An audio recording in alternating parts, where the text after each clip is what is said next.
Hello, कैसे हैं भाई सभी लोग। अब बच्चों, आज जो है इस क्लास में मैं आपसे डिस्कस करने वाला हूं जो 6 सितंबर को पैट का पहली शिफ्ट में जो पेपर हुआ है, तो उसमें जीएस जो है वो कैसी रही है, करंट अफेयर्स के क्वेश्चन कहाँ से रहे और जीएस में कहाँ से क्वेश्चन रहे हैं। तो जो भी बच्चे दे करके आए हैं ये 6 सितंबर वाला फर्स्ट शिफ्ट का क्वेश्चन, तो वो अपने पेपर जो है वो मिला सकते हैं कि कितने क्वेश्चन उनके सही गए हैं और कितने गलत। तो अभी मुझे एक बच्चे ने जो है ये पेपर भेजा है और बताया कि सर जो है इसको एक बार आप एक्सप्लेन कर देना। ठीक है, तो चलिए देखते हैं कौन कौन से कैसे कैसे क्वेश्चन आए हैं।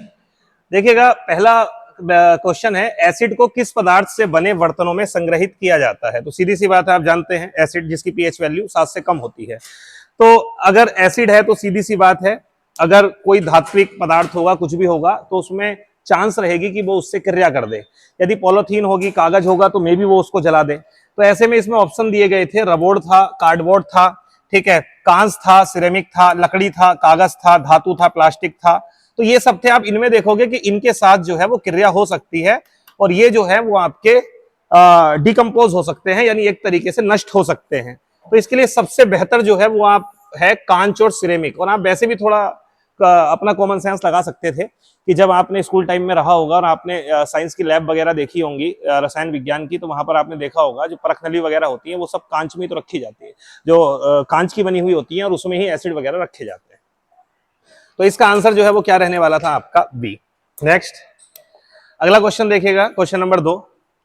भारतीय संविधान सभा पहली बार 1928 में द्वारा तैयार किया गया था। ये कह रहे हैं पहली बार संविधान कब बनकर तैयार हुआ था। तो आपको याद होगा कि जब साइमन कमीशन का आगमन हुआ था और भारतीयों ने विरोध किया था, कई बार मैं अपनी क्लास में पढ़ा भी चुका हूं कि भारतीयों ने विरोध किया था, और ऐसे में जो ब्रिटिश सचिव थे, बर्किन हेड, उस समय भारत सचिव बने हुए थे ये, तो इन्होंने, बर्किन हेड ने जो है वो चुनौती दे दी थी कि कोई अगर है भारतीय जो संविधान तैयार कर सकता है तो करके दिखाइए। और इस चुनौती को स्वीकार कर लिया था संविधान सभा ने। और उसके बाद मोतीलाल नेहरू की अध्यक्षता में एक गठन हुआ था समिति का, और जिसने एक रिपोर्ट पेश करी थी जिसे इतिहास में नेहरू रिपोर्ट कहा जाता है। और ये नेहरू रिपोर्ट जो थी ये किसने पेश करी थी आपकी, यानी किसने जो है वो किनकी अध्यक्षता में तैयार हुई थी। तो आंसर होगा मोतीलाल नेहरू। तो यहाँ पर जो इसका आंसर होना है वो है मोतीलाल नेहरू, यानी आंसर होगा इसका सी। नेक्स्ट, अगला क्वेश्चन देखिएगा, जनवरी 2025 में कौन सा देश आधिकारिक तौर पर ब्रिक्स समूह का 10वां पूर्ण सदस्य बना है। ये क्वेश्चन मैंने आपको बहुत ज्यादा इंपोर्टेंट बताया था। एक मिनट लेना, कॉल आ रही है, बात करना। मैंने आपको ये वाला क्वेश्चन जब अभी 10 से 11 वाले बैच में, ऑफलाइन बैच में, मैंने आपको स्टैटिक पढ़ाई थी और करंट अफेयर्स, तो मैंने बताया था ब्रिक्स इस बार सबसे इंपॉर्टेंट है आप लोगों के लिए। रीजन क्या है, क्योंकि एक साथ काफी सारे सदस्य देश इसमें जुड़ गए हैं, और 10वां सदस्य देश पूछा हुआ है कौन है। तब इसका आंसर जो है इसमें इंडोनेशिया दे रखा है, तब आपको इसका आंसर लगाना था इंडोनेशिया। ठीक है, तो ये मैंने क्वेश्चन आपको करवाया भी था, और ये क्वेश्चन अभी हाल ही में पीछे उत्तराखंड के एग्जाम में भी आया हुआ था। ठीक है, तो इसे मैं कह सकता हूं कि एक रिपीटेड क्वेश्चन है किसी एग्जाम का। नेक्स्ट, उसके बाद अगला क्वेश्चन देखते हैं। अगला है, ये क्वेश्चन भी देखिए हिस्ट्री में, जिन लोगों ने हिस्ट्री पढ़ी है वहां मैंने इस पर 3 स्टार भी लगवाए थे। क्वेश्चन पूछा हुआ है कि पुरुष सूक्त जो 4 वर्णों की उत्पत्ति की व्याख्या करता है। आपको पता होगा कि जो ऋग्वेद का 10वां मंडल है उसका जो पुरुष सूक्त है, वह पुरुष सूक्त जो है वह ये बताता है कि जो समाज में 4 जातियां हैं उनकी उत्पत्ति अलग अलग अंगों से हुई है। जैसे मुख से ब्राह्मण की, ऐसी भुजाओं से क्षत्रियों की, जंघाओं से वैश्याओं की, और पैर के तलवों से शूद्रों की। तो ये जो व्याख्या मिलती है ये ऋग्वेद के 10वें मंडल में मिलती है। खैर, मंडल भी पूछ लेता है। और आपको करना क्या है, जिनका पेपर कल है, मतलब 7 सितंबर को है, तो वो क्या करेंगे, इसी के आसपास थोड़ा बहुत चीजों को पढ़ लेना। जैसे ब्रिक्स है तो ब्रिक्स के बारे में थोड़ा और देख लेना अच्छे से।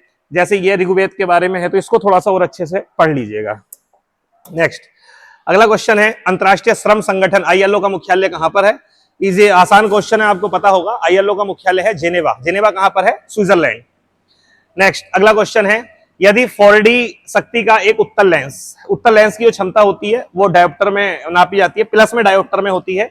यदि 4+4D शक्ति का एक उत्तल लेंस और -10D शक्ति का एक अवतल लेंस एक दूसरे के संपर्क में रखा जाता है, तो सीधी सी है, एक की फोकस दूरी प्लस में है, एक की फोकस दूरी माइनस में है। तो सीधी सी बात है, प्लस माइनस में क्या स्थिति बनेगी आपकी, कि पूरा माइनस होने के बाद स्थिति बनेगी -6D की। तो ऐसे में इसकी जो क्षमता निकल करके आएगी वो आएगी आपकी -6D। तो इसका आंसर होना था -6D, यानी सी। नेक्स्ट, अगला क्वेश्चन देखिएगा। अगला क्वेश्चन है, फ्यूचर मिनरल्स फोरम 2025 कहां आयोजित किया गया। ठीक है, उतना इंपॉर्टेंट नहीं था, लेकिन फिर भी जो है वो पूछ लिया गया है। तो ये हुआ है आपका रियाद, सऊदी अरब। तो इसका आंसर होने वाला था ए, यानी रियाद, सऊदी अरब।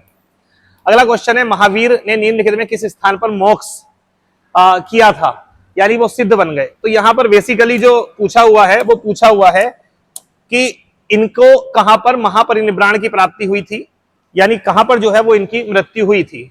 तो मृत्यु जो है, देखो इनकी मृत्यु जो महावीर की हुई थी वो पावा में हुई थी, और जो महात्मा बुद्ध की हुई थी वो हुई थी कुशीनगर।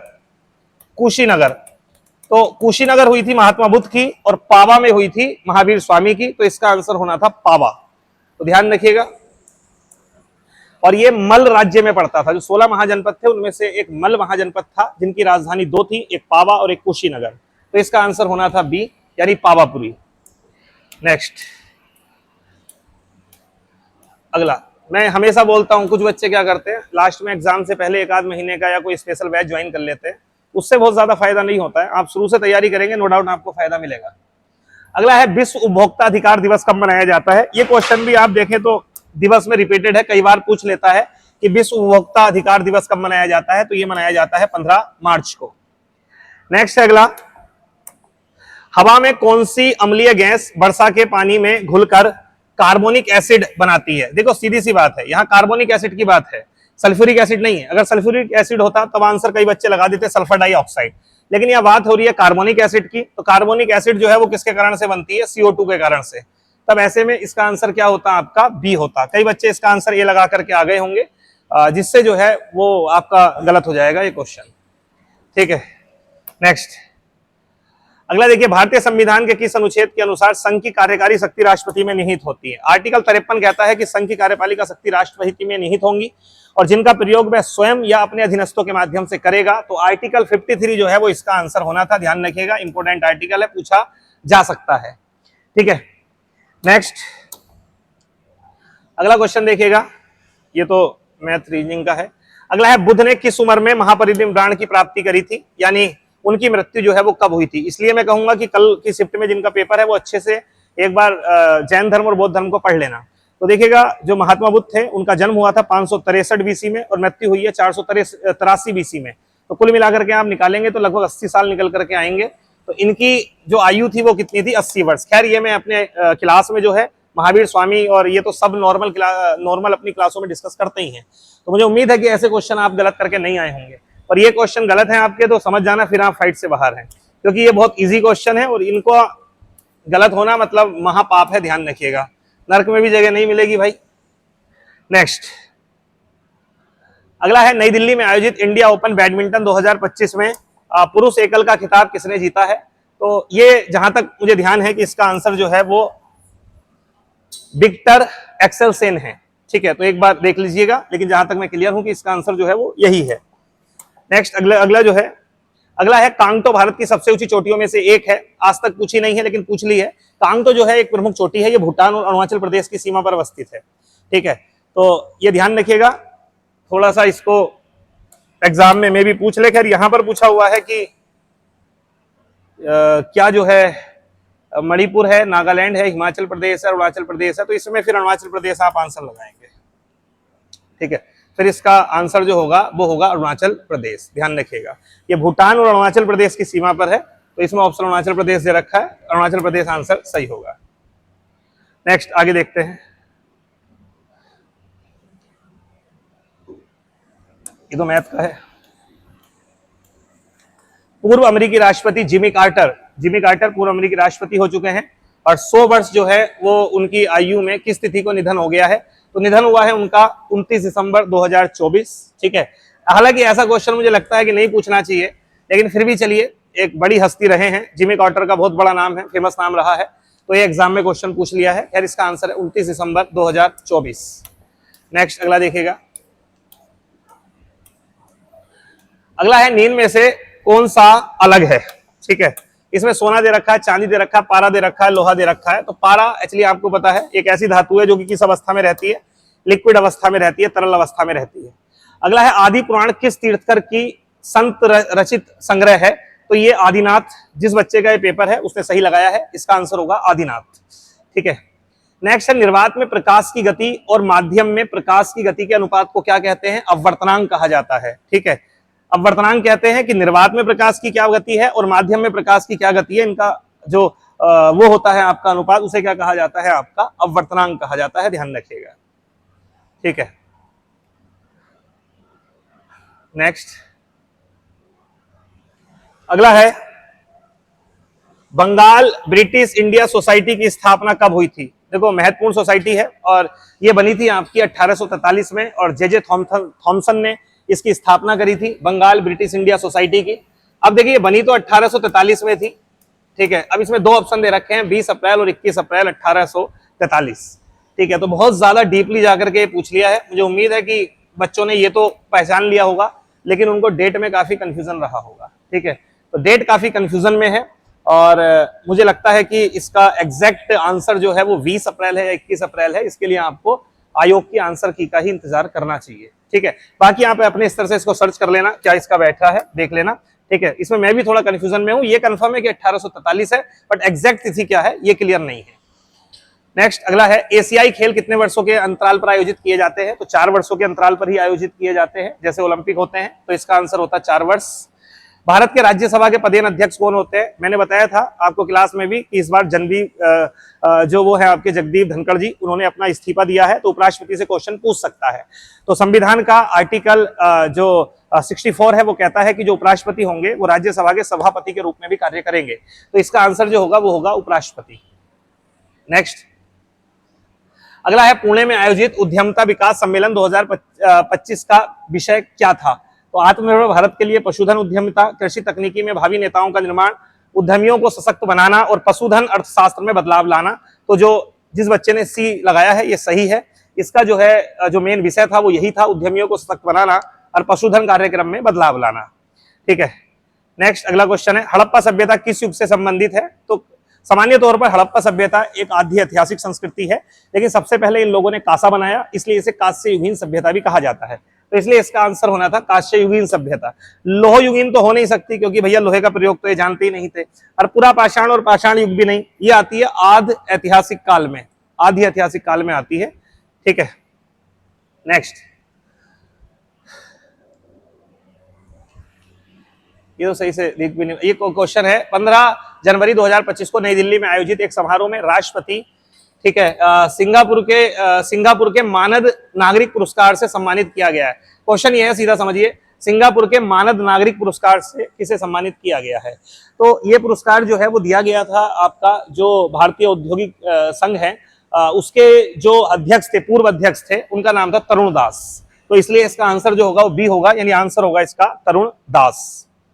अगला है लंदन में ईस्ट इंडिया एसोसिएशन की स्थापना किसने की थी? ये करी थी दादा भाई नेहरूजी ने 1866 में। 1866 में दादा भाई नेहरूजी ने लंदन में ईस्ट इंडिया एसोसिएशन की स्थापना करी थी, यानी इसका आंसर होगा आपका दादा भाई नेहरूजी, यानी डी इसका आंसर होगा। ठीक है, नेक्स्ट अगला जो है, ये सब क्वेश्चन पढ़ाए हुए हैं, मतलब मैक्सिमम क्वेश्चन आप देखेंगे करंट के कुछ क्वेश्चन ऐसे हैं जो थोड़ा सा आउट जाके पूछ लिए हैं, लेकिन सामान्यतः जीएस के क्वेश्चन इजी है।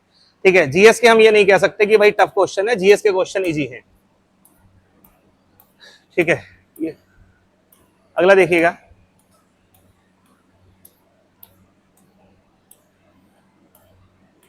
एक क्वेश्चन ये देखो, ये भी इजी क्वेश्चन है, पढ़ाया जाता है, सब लोग पढ़ते होंगे, आर्टिकल 48 है। ठीक है, देश के पर्यावरण का संरक्षण और सुधार एवं वनों और वन्य जीवन की सुरक्षा के अंतर्गत आती है।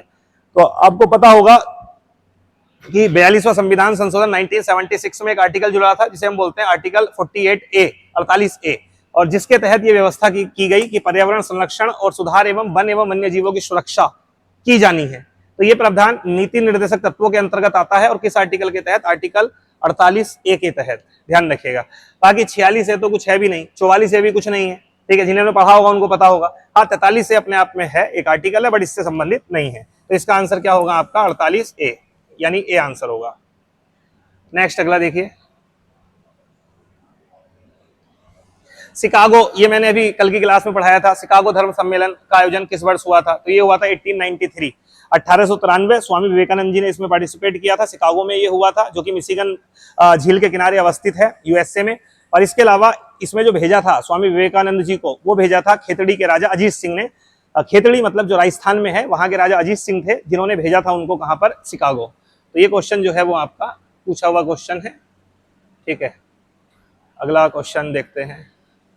वह प्रश्न वह है जिसका कोई सदस्य सदन मौखिक उत्तर चाहता है। आपको पता होगा जो संसद सदस्य मंत्रियों से क्वेश्चन पूछते हैं, दो प्रकार के होते हैं, एक तारांकित होते हैं और एक अतारांकित होते हैं। सदस्य जिन प्रश्नों पर तारा बना के देते हैं, स्टार लगा करके देते हैं, उसका मतलब होता है कि उनको उत्तर अभी चाहिए। अभी का मतलब है मौखिक चाहिए। तो ऐसे प्रश्न जिन पर तारा बना होता है उसे तारांकित प्रश्न कहते हैं, और उनका उत्तर जो है सामान्यतः मंत्री द्वारा मौखिक दिया जाता है, इसलिए इसका आंसर होना चाहिए था तारांकित। तो जिस बच्चे ने ये लगाया अल्प अवधि सूचना, वो नहीं होगा, इसका आंसर होगा तारांकित, ठीक है। नेक्स्ट अगला, अनुशीलन समिति का मुख्यालय कहाँ है? तो अनुशीलन समिति की शुरुआत जो हुई थी वो हुई थी आपकी कलकत्ता में। ये बात लगभग 1902 के आसपास की है। इसमें कई सारे लोग जुड़े हुए थे, ठीक है। अनुशीलन समिति, मेन आंसर इसका जो उत्तर होगा वो होगा कलकत्ता। वह सामाजिक घटना जिसमें समाज का एक वर्ग अपने जीवन की मूलभूत आवश्यकताओं को पूरा नहीं कर पाता, उसे गरीबी कहते हैं, उसे पॉवर्टी कहते हैं। जहां पर आप मूलभूत आवश्यकताओं को पूरा नहीं कर पाते, तो इसका आंसर गरीबी होना था। बेरोजगारी नहीं ना, बेरोजगारी नहीं भाई, बेरोजगारी व्यक्ति हो सकता है अपनी मूलभूत आवश्यकता पूरी कर रहा हो, कोई व्यक्ति नहीं कमा रहा, जमीन बहुत है, जायदाद बहुत है, आंसर इसका होगा गरीबी, ठीक है। नेक्स्ट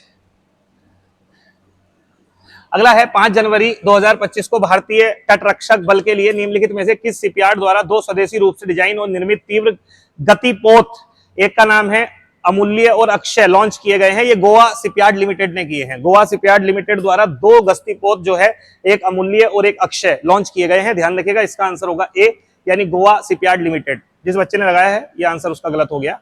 भारत के विभाजन को ब्रिटिश सरकार द्वारा स्वीकार किए जाने की घोषणा किसने की थी? आपको पता होगा जो भारत विभाजन हुआ था, जिसमें भारत और पाकिस्तान जो है 2 देश बने, और ये घोषणा जो हुई थी, ये हुई थी माउंटबेटन के द्वारा, जिसे माउंटबेटन घोषणा भी कहा जाता है। और ये आप ध्यान रखिएगा कि जो माउंटबेटन घोषणा हुई थी 3 जून को, इसे मनवाटन योजना भी इसलिए कहा जाता है क्योंकि ये विभाजन की घोषणा थी। तो इसका आंसर क्या होगा? सी, यानी माउंटबेटन के समय पर यह हुई थी, इसे कहा जाता है माउंटबेटन योजना। नेक्स्ट अगला क्वेश्चन देखिएगा,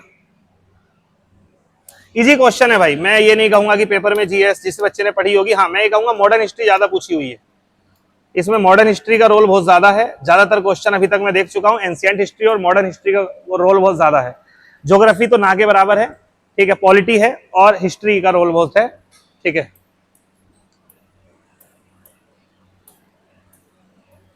विजय स्तंभ, ये क्वेश्चन भी अभी हिस्ट्री में मैंने डिस्कस किया था जब मैं मिडिल में पढ़ा रहा था, और मैंने इंपोर्टेंट भी बताया था, पूछ लेता है विजय स्तंभ कहां पर है। तो आपको पता होगा राणा कुंभा ने चित्तौड़ में जो है वो मालवा के शासक को हरा करके एक विजय स्तंभ की स्थापना करवाई थी। कहां करवाई थी? चित्तौड़ में। तो इसका आंसर क्या होने वाला था? चित्तौड़। ये भी अभी डिस्कस किया था, ठीक है। अगला है, अर्थव्यवस्था के अधिशेष को अंतिम उपयोगकर्ता तक पहुंचाने और स्थानांतरित करने के लिए निम्न में से कौन सा माध्यम कार्य करता है? तो इसके लिए तो बहुत सारे इंस्टीट्यूशन है, फाइनेंशियल इंस्टीट्यूशन है वही तो मेन काम करते हैं। तो इसके लिए इसका आंसर क्या होता है? डी होता है, वित्तीय संस्थान, ठीक है। अगला है, विश्व की सबसे लंबी नदी कौन सी है? यार ये तो मैं मानता हूं टुच्चू क्वेश्चन है। सबसे लंबी नदी कौन सी है? नील, जो कहां पर है? अफ्रीका में है। और कौन सी झील से निकलती है? विक्टोरिया झील से। अगला है, दिसंबर 2024 में किस संगठन ने SAFE एकोमोडेशन विनिर्माण विकास के लिए जो श्रमिक आवास शीर्षक रिपोर्ट, तो ये जो रिपोर्ट जारी की है ये नीति आयोग ने करी थी, काफी चर्चा में रही थी ये। तो इसका आंसर होता नीति आयोग। दिया है, हाँ पहला वाला यही है, national institution for transforming India, यानी नीति आयोग। तो इसका आंसर होता ए। अगला देखिएगा, इसमें कोई क्वेश्चन जीएस का नहीं है, यहां भी नहीं है।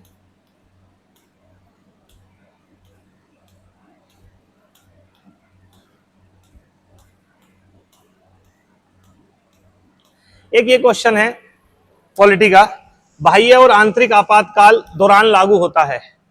देखो यहाँ पर 2 आर्टिकल दिए हुए हैं, हालांकि क्वेश्चन में मुझे लग रहा है कि थोड़ा सा इन्होंने उसको दिया है। एक्चुअली आपातकाल 3 कारणों से लगता है। एक लगता है बाह्य आक्रमण, एक लगता है आपका युद्ध, और एक लगता है आंतरिक अशांति तो हट गया, उसकी जगह आ गया सशस्त्र विद्रोह। तो सामान्य तौर पर होता क्या है, यदि जो आपातकाल लग रहा है वो युद्ध या बाह्य आक्रमण के आधार पर लग रहा है, तो ऐसे में होता क्या है कि आर्टिकल 358 स्वतः लागू हो जाता है, और जिसके कारण से आपका आर्टिकल 19 निलंबित हो जाता है। उसके अलावा 359 के तहत बाकी आर्टिकल का बताना होता है कौन कौन से निलंबित होंगे। लेकिन अगर सशस्त्र विद्रोह के आधार पर लगता है तब आर्टिकल 358 लागू नहीं होता है, तब आर्टिकल लागू होता है 359। तो इसका जो करेक्ट आंसर बैठेगा वो 358 नहीं बैठेगा, इसका सी बैठेगा 359, क्योंकि ये हर कंडीशन में लागू होता है, चाहे युद्ध या बाह्य आक्रमण के आधार पर आपातकाल लगे, चाहे सशस्त्र विद्रोह के आधार पर आपातकाल लगे। ऐसे में आर्टिकल 359 तो लागू होना ही होना है, लेकिन युद्ध या बाह्य आक्रमण के समय जब लगता है आपातकाल तो लागू होता है 359 के साथ साथ आर्टिकल 358। तो ये मैं डिस्कस करता हूं आपसे जब मैं आपको पढ़ाता हूं आपातकाल, तब मैं 358 और 359 के बारे में आपसे हमेशा डिस्कस करता हूं। तो खैर जिन बच्चों ने पढ़ा होगा ये क्वेश्चन कर दिया होगा, इजी क्वेश्चन है, बस थोड़ा सा ध्यान रखने की जरूरत है। अगला है डीएमटी के किस चरण में सबसे तेज जनसंख्या वृद्धि दर देखी जाती है। ये क्वेश्चन में कई बार जब जनसंख्या का मुद्दा आता है आपको क्लास में डिस्कस करता भी हूं कि देखिएगा सामान्यतः जनसंख्या वृद्धि के कुछ चरण होते हैं। सबसे पहले जब किसी देश का उदय होता है तब उसमें देखा जाता है कि वहां पर जन्म दर भी बहुत उच्च होती है और मृत्यु दर भी बहुत उच्च होती है, यानी लोग पैदा भी बहुत हो रहे हैं, मर भी बहुत रहे हैं। तो ऐसे में जनसंख्या ज्यादा नहीं बढ़ती है। कुछ समय बाद जब उस देश में शिक्षा का विकास होता है, चिकित्सा का विकास होता है, तब ऐसे में खास तौर पर स्वास्थ्य सुविधा विकसित होने से थोड़ा सा मृत्यु को हम कवर कर लेते हैं। कैसे? क्योंकि जो लोग बीमार होंगे उन्हें कुछ हद तक हम ठीक कर लेंगे, हर एक व्यक्ति नहीं मरेगा, तो मृत्यु दरें तो कम हो जाती हैं, लेकिन जन्म दर वही बनी रहती है, जिसके कारण से मृत्यु दर और जन्म दर में अंतर होने के कारण से जनसंख्या सबसे ज्यादा बढ़ जाती है। ठीक है, तो जिन लोगों ने क्लास पढ़ी होगी उन्हें ध्यान होगा। तो खास करके इसका आंसर जो होना था वो होना था दूसरा चरण, यानी इसका आंसर होना था चरण 2। तीसरे चरण में फिर दोनों कंट्रोल हो जाती है, मृत्यु दर तो है ही, फिर जन्म दर भी कंट्रोल हो जाती है। और चौथे चरण में कई बार जन्म दर ज्यादा कंट्रोल हो जाती है और इससे जनसंख्या घटने लगती है। यूरोप के कई देश जो है वो इस स्थिति में आ चुके हैं, चौथे चरण में आ चुके हैं, जहां पर उनकी जनसंख्या घटनी शुरू हो गई है। अगला ये तो रीजनिंग है। अगला है किस औद्योगिक नीति प्रस्ताव ने सार्वजनिक क्षेत्र को भारतीय अर्थव्यवस्था में एक रणनीतिक भूमिका प्रदान की थी। तो ये 1956 का एक औद्योगिक नीति प्रस्ताव आया था और जिसे जो है वो माना गया था कि हाँ भाई इसने भारतीय अर्थव्यवस्था में एक रणनीतिक भूमिका अदा की है। तो खैर ये क्वेश्चन मैं मानता हूं कि थोड़ा सा बच्चों ने हो सकता है ना पढ़ा हो, ठीक है, तो अगर जिन्हें नहीं पता था उसको वो छोड़ भी सकते थे, ऐसे क्वेश्चन में जाना जरूरी नहीं है। नेक्स्ट, भूजल भंडारण किस प्रकार की चट्टान संरचना में सबसे ज्यादा होता है? ये अवसादी में होता है, क्योंकि अवसादी चट्टान में क्या होता है, पानी ऊपर गिरेगा बरसात का, वो धीरे धीरे रिस के नीचे जाएगा और जहां पर जो है वो नीचे चट्टान होगी अपारगम्य, वहां पर वो पानी रुक जाएगा। इसलिए अवसादी चट्टान में नीचे पानी रिसता है और रिसने के बाद नीचे पहुंच करके वो भंडारित हो जाता है, इसलिए इसका बेस्ट आंसर जो है वो होता है अवसादी चट्टानें। कुछ हद तक ये काम चूना पत्थर की चट्टानों में भी होता है, लेकिन लिमिटेड। ठीक है, अगला है आसिया का प्रीमियर खाद्य एवं पेय व्यापार प्रदर्शन इंडस फूड 2025 का 8वां संस्करण कहां आयोजित हुआ? तो ये सही है, जिसने आंसर बी लगाया। ठीक है, India exposition mart limited, greater Noida, तो इसका आंसर बी सही है।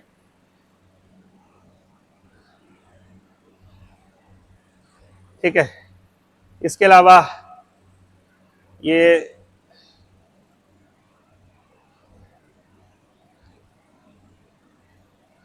एक है जैविक विविधता अधिनियम 2023 कब लागू हुआ? 1 अप्रैल 2024 को लागू हुआ। ठीक है, ये अधिनियम 2023 वाला लागू हुआ था 1 अप्रैल 2024 को, यानी इसका आंसर बी सही होगा, जिस व्यक्ति ने भी लगाया। ऊंट अपने में बसा का जमाव कहां करता है? तो ये कुबड़ में करता है। आपने पढ़ा होगा, कई बार सुना होगा कि कुबड़ में अपना पानी जमा कर लेता है। पानी जमा नहीं करता कभी ऊंट। ऊंट क्या करता है? बसा को संचित करता है, और यही बसा जो है वो ऐसे समय में जब उसे पानी और वो नहीं मिल पाता, तो यही बसा जो है वो उसके शरीर के लिए पानी और ऊर्जा का काम करती है। तो इसका आंसर होना था हम, यानी कुबड़। लीबिया की राजधानी, इजी क्वेश्चन है, ये सब क्वेश्चन इजी है भाई। लीबिया की राजधानी क्या है? त्रिपोली। तो लीबिया की राजधानी है त्रिपोली। ठीक है, देखो ये सब क्वेश्चन काम के बदले अनाज कार्यक्रम का पुनर्गठन किया गया और अक्टूबर 1980 में इसका नाम बदल दिया गया। तो मैंने बताया था जितने भी प्रोग्राम थे वो सब मिक्स कर दिए गए थे, मतलब मिला दिए गए थे। इंटीग्रेटेड जो रूरल डेवलपमेंट प्रोग्राम था उसमें मिला दिए गए थे, यानी जो IRDP था उसमें मिला दिए गए थे, इसलिए इसका आंसर होना था IRDP, यानी एकीकृत ग्रामीण विकास कार्यक्रम। ये 10 से 11 वाले बैच में मैंने विविध वाले में आपको पढ़ाया था, आपको याद होगा। ठीक है, मतलब आप ये देखिए, भारत के पश्चिम में कौन सा सागर है? दक्षिणी चीन सागर। पश्चिम में पूछा हुआ है तो अरब सागर सही है भाई। पूर्व में बंगाल की खाड़ी है, दक्षिण में हिंद महासागर है। तो जितने भी क्वेश्चन हैं ये सब आपके इजी हैं। चंद्रयान 3 किस वर्ष प्रक्षेपित किया गया? 2023 में। इजी क्वेश्चन है, ठीक है। अगला है भारत पाकिस्तान 1960 में एक संधि, ये मैंने बताया था अभी कल की क्लास में बताया था, और आज जो करंट की क्लास दी थी उसमें भी बताया था मैंने, शायद उसमें क्वेश्चन भी था कि एक्चुअली मैंने बताया था कि भारत और पाकिस्तान के बीच तनाव चला और जिसके चलते ये आरोप लगा कि भारत ने सिंधु समझौते का उल्लंघन किया। सिंधु समझौता हुआ था आपका 1960 में, जिसके द्वारा ये तय हुआ था कि सिंधु की जो सहायक नदियां हैं उनके पानी का कौन कितना देश कितना प्रयोग करेगा। खास करके सिंधु नदी, चिनाब नदी और झेलम नदी का 20% पानी भारत लेगा और 80% पाकिस्तान। उसके अलावा रावी, ब्यास और सतलज का 80% पानी हम लेंगे और 20% पाकिस्तान। तो इसका आंसर क्या होता? सिंधु जल संधि, ठीक है। उसके अलावा एक क्वेश्चन है, अविकसित अर्थव्यवस्था क्या है? तो क्या है अविकसित अर्थव्यवस्था?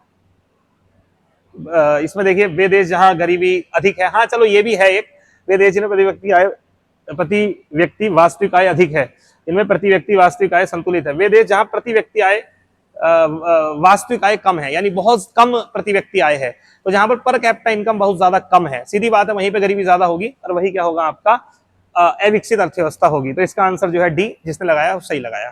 तो कुल मिलाकर के इतने क्वेश्चन थे। अब आप मेरे से पूछे कि सर पेपर कैसा था, तो मैं आपसे बताऊं, पेपर जीएस के क्वेश्चन बहुत नॉर्मल थे। मुझे नहीं लगता था इतने नॉर्मल क्वेश्चन आएंगे, मुझे लगता था कि थोड़ा और टफ जाए।